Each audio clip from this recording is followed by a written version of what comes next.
Hello, and welcome to what I hope is going to become an interesting series for film lovers out there. My mom always said life was like a box of chocolates. You never know what you're gonna get. So we're going to throw it back. It's 1994. I'm a spotty teenager, not even a teenager. I'm on the cusp of teenagedom, and I discover cinema. I had a love of film before that, but this was the moment that I discovered big screens and cinema.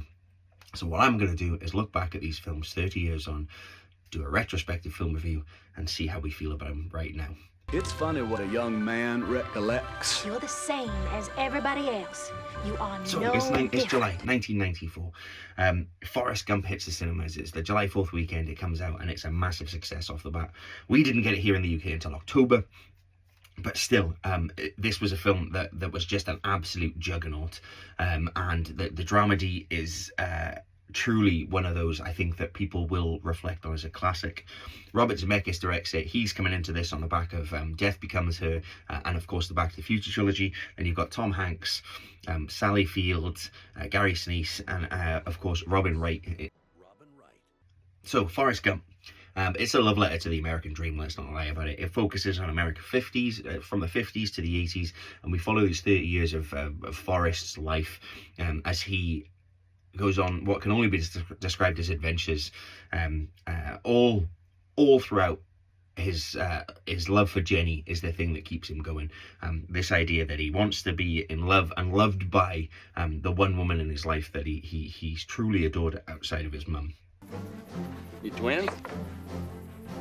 No, we are not relations, sir. You know, it does a brilliant job of blending humour. It builds in a load of satire. What it really captures is the optimism and nostalgia that came with that period of time as well, and this idea that the American dream could be something that anybody could grasp. And sort of as the story plays out, we see that Forrest almost bumbles his way through it and manages to stumble upon the American dream repeatedly over and over again. Of course, culturally, this film had a huge impact. You know, run Forrest run is a line that we all say. Life is like a box of chocolates. There's so many great lines from this film. It was huge at the time. It's for my generation. I think I'm not talking out of turn here. We still like to do that. I'm pretty sure I've said run Forrest run when my kids have run around recently. It's not often that a film gets released in July and runs through the Oscars the way that this did. It did a brilliant job. Hanks came into it. You know, he won his second in a row.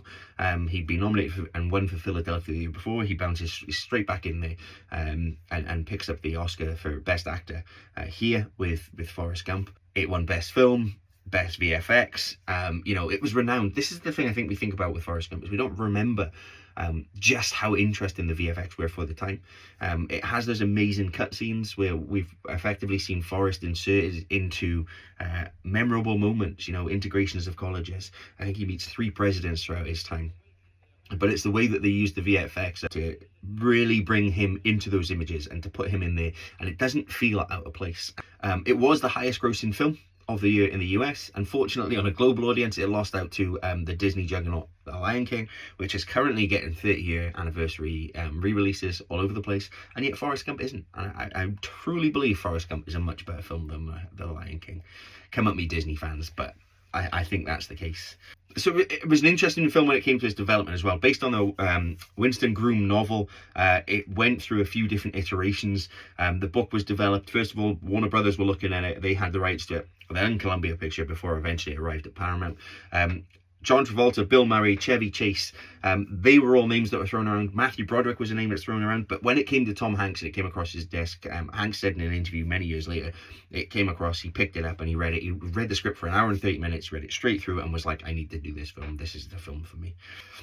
I think what we don't think about when we think about Forrest Gump, you know, he's the light at the center of the story, but it's all the darkness that it actually covers. You know, it talks about the Vietnam War, it talks about corruption in politicians.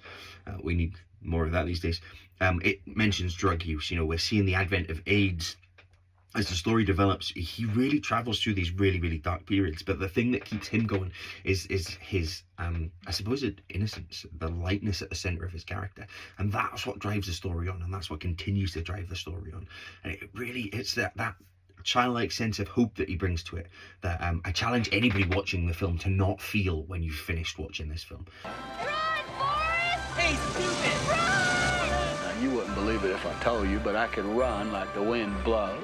Part of the process for me while doing these reviews is going to be sitting down and watching these films back. I sat down with my wife the other night. We watched this film, and I'll be honest, the two of us put our phones down and didn't look at them throughout the entire film.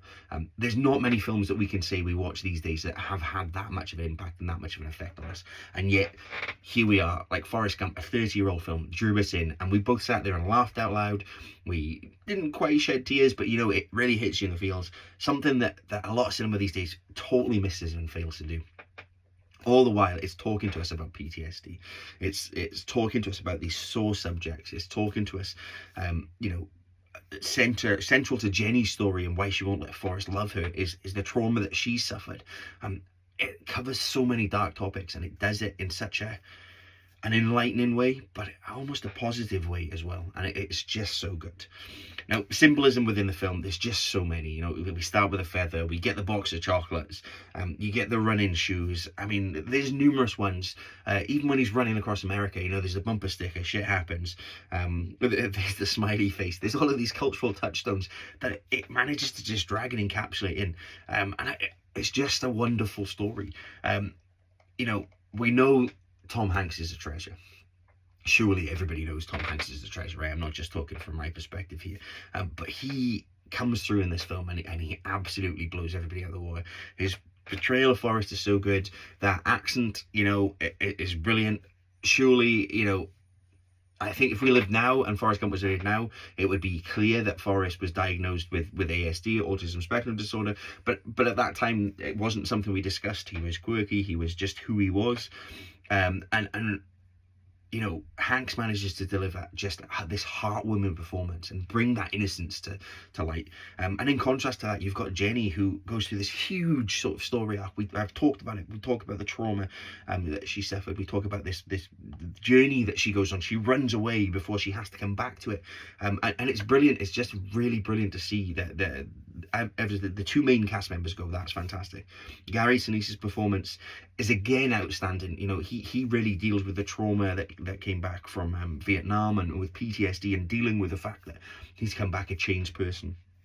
Truly, the performances throughout this is unbelievable. Especially, you know, Robin Wright, I go back to it, as Jenny. She must play 6 or 7 different versions of that character in this film, and it's brilliant. Robert Zemeckis does what he does. He always brings a bit of fantasy. He always brings some really, really good camera work, and it's just brilliant. This is the first of the 3 times that he worked with Tom Hanks. I think it's 3.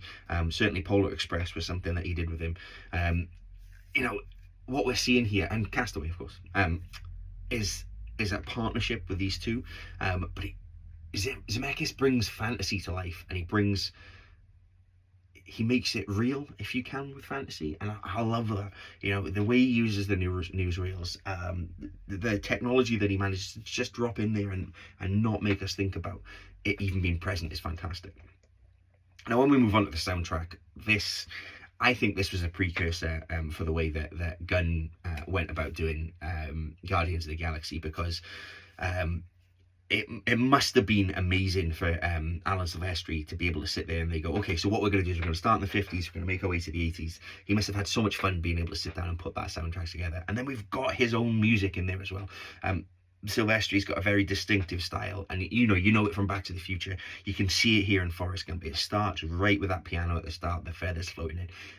Silvestri must have had so much fun, but I'm pretty sure this was the precursor for Guardians of the Galaxy, because he just got to choose music he loved. He got to put it through this film, and it was just brilliantly done. It's so well done, and it's a credit to the editing as well, because the editing works so well. There's a few moments in this that you just think that's masterful. The way there's a line about escape, and it shows Jenny running away from drugs, and again, brilliant, absolutely brilliant. Legacy wise, what can we say? If you've been to Times Square, you've seen Bubblegum Shrimp, right? Crazy to think that this started off from a film. It was a random thing. Started in 1996, I think the first one was open, maybe 95, in Monterey, California. Little side note, Chris Pratt also owes his career to Bubblegum Shrimp. He was working in Maui in Hawaii at Bubblegum Shrimp when he was spotted and taken away to Hollywood to be a star. You know, we've got the Run Forrest one, we've got the box of chocolates, we've got so many great lines that come out of this film, so many great scenes that come out of this film as well. It's referenced in Family Guy and The Simpsons. You know, Deadpool 2, he sits on the bench and describes this story. Tell me that is not a reference to Forrest Gump. And it's fantastic to see that it's done that. There's also, for anybody really interested who speaks Hindi or wants to watch a subtitle film, a 2022 version that was made, a direct remake that was made in Hindi, and that came out. So many films have aged badly. I was a teenager and I was a young person who was in love with cinema, so I loved so many films that I look back on now and think I still love, and we'll find that out as the series goes on. But they're bad films. Forrest Gump's not one of those. Forrest Gump is a fine whiskey. It's aged well, it's aged to perfection, it's graceful, it's full of flavour, and the performances still to this day are amazing.